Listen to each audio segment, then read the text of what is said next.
All right, guys and gals.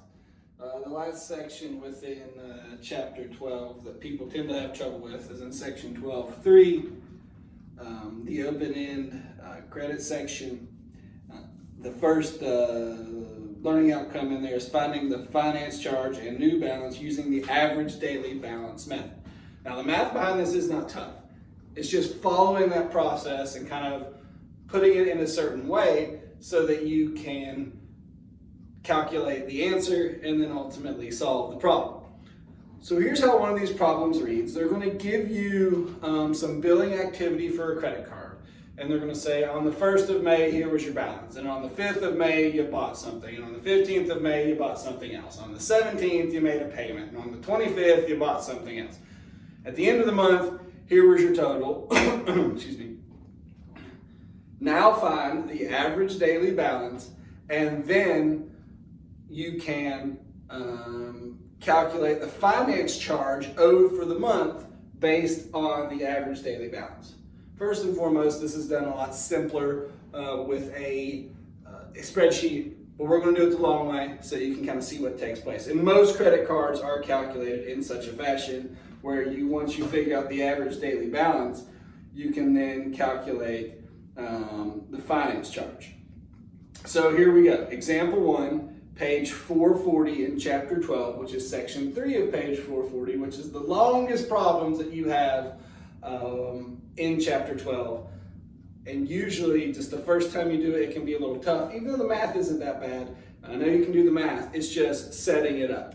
So example 1 reads as following. We're not going to use a chart, we're going to make our own little chart. It says use the chart showing May activity for Hodges Tax Service charge account to determine the average daily balance and finance charge for the month. The bank's finance charge is 1.5% per month. Here's one thing I got to make note of. If they give you the finance charge per month, you don't have to do any solving or calculating, you use that number. Throughout the chapter, or even maybe in the exercise sets when they give you problems, they give you the yearly finance charge. Say the yearly finance charge is 18%. Well, then you would need to divide that by 12 to get the monthly finance charge of 1.5%. Or say the yearly finance charge was 24%, like a lot of our credit cards may be, or somewhere in that neighborhood. If your yearly finance charge is 24%, you would divide that by 12 and you would have a 2% monthly finance charge. On this problem in example 1 on page 440, they already give us the monthly finance charge, so we don't have to do any solving there. So once we get our answer, we just simply multiply it by the monthly finance charge to get how much money the credit card company is going to charge us. So here's how the problem reads. We're trying to find the average daily balance. And it says on May 1st, which is the billing date, when you get your bill, the total amount or the balance on your credit card is $122.70. So, and then the next thing that happens is on May 7th, you make a payment.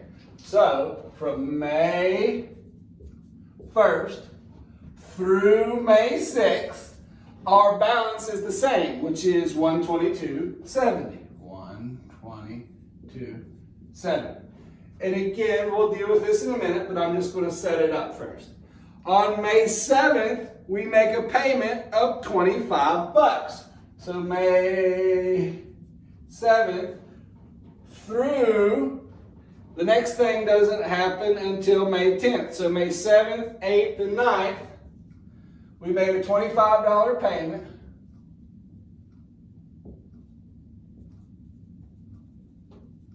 Of course, if you make a $25 payment, we've got to subtract that number by $25, and that apparently gives us $97.70. Then if you keep reading down, on May 10th, something else happens. We bought some pencils for $12, so May 10th. We bought pencils, $12. So again, a payment is a subtraction. When we purchase something right here with the pencils, it's a plus. $97.70 plus $12 is $109.70. Of course, we bought the pencils apparently on May 10th, and nothing else happened until May 13th. So the 10th, the 11th, and 12th, our balance was the same. On May 13th, we did something else. On May 13th, we apparently purchased some envelopes for 20 bucks. So it's a plus, it's $20, is for I guess I should make sure I spell envelopes right, which is common for me to spell wrong. B-E-L-O-P-E-S. Envelopes. And of course, when we have the 109.70 for that section, now we plus 20 bucks, 129.70 is our total from May 13th all the way up to May 20th, something else happens. Well, so that means from the 13th to the 19th, this was our total. Moving on down, what happened on May 20th? May 20th. On May 20th, we got a cash advance. And what that means is we simply took out some money for cash to use for whatever we need. And when we did that, we of course increased the amount of money we owe our credit card. So we've got a plus 50 for a cash add VANCE. And then we would add 50 to this number, which gives us what? 179.70. And that happened on May 20th, and nothing else happened until May 23rd. So 20th, 21st, 22nd. On May 23rd, we purchased something else. We purchased some business forms for $100 apparently, which are expensive forms if you ask me. And then we would just add $100 to that. That gives us $279.70. May 23rd is the last thing that happened in this billing cycle, if you will. So the only other thing we really need to know is, since we're billed by the month, we've got May, and we started on May 1st. How many days are in the month of May? I always use my knuckles. It's a little trick. Top of knuckles, 31, lower 30. January, February, March, April, May has 31 days. So from the 23rd to the 31st, this was our balance. So now that we have the balance for each of these sections, we need to figure out how many days there were in each part. And make sure you count the actual day, like on the first one. May 1st, 2nd, 3rd, 4th, 5th, 6th. So there were 6 days that we had this amount. So it's 122.70 times 6, which equals apparently, I've got that number down here, 736.20. And then do the same thing for the next section. May 7th, 8th, 9th. That's 3 days. 97.70 times 3 is 293.10.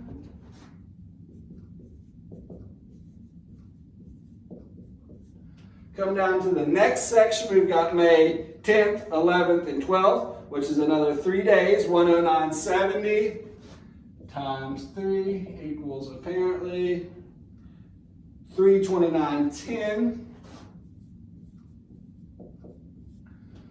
Come down to the next section, which is May 13th through 19th. 13, 14, 15, 16, 17, 18, 19 times 7.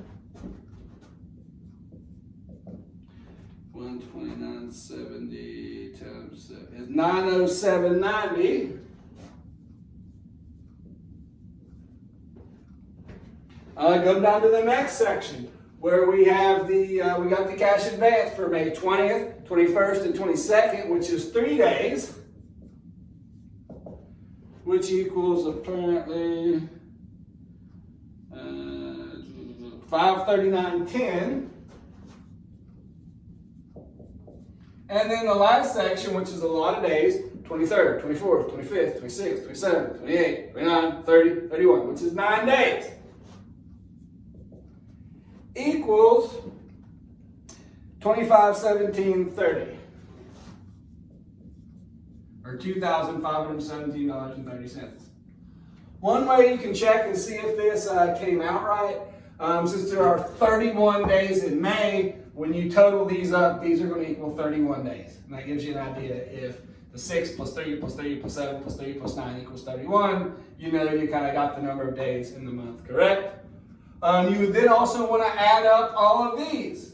So 736.20 plus 293.10 plus 329.10 plus 907.90 plus 539.10 plus 2,517.30. Add all those together, and you should get the whopping total of $5,322.70. Say 70 cents.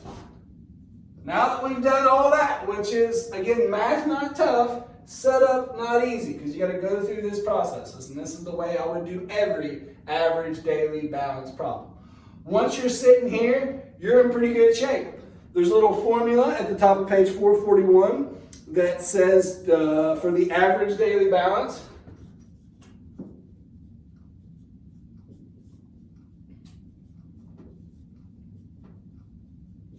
the average daily balance equals the sum of the daily unpaid balances, which is this number,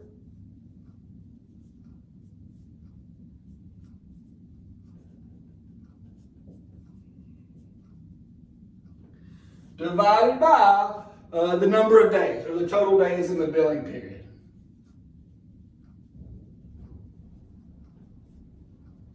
And of course, that's what we have. We've got this 5,322.70, which we'll put on top, divided by 31.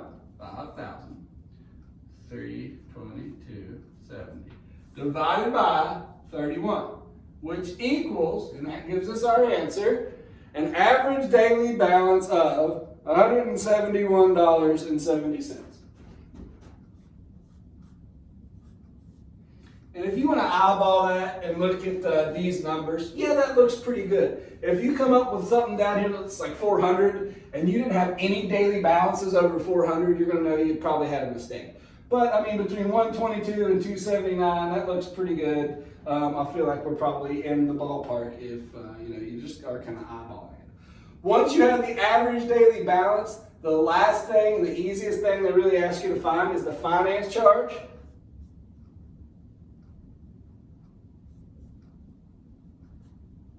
And to get the finance charge, you're simply going to take the monthly finance charge times the average daily balance.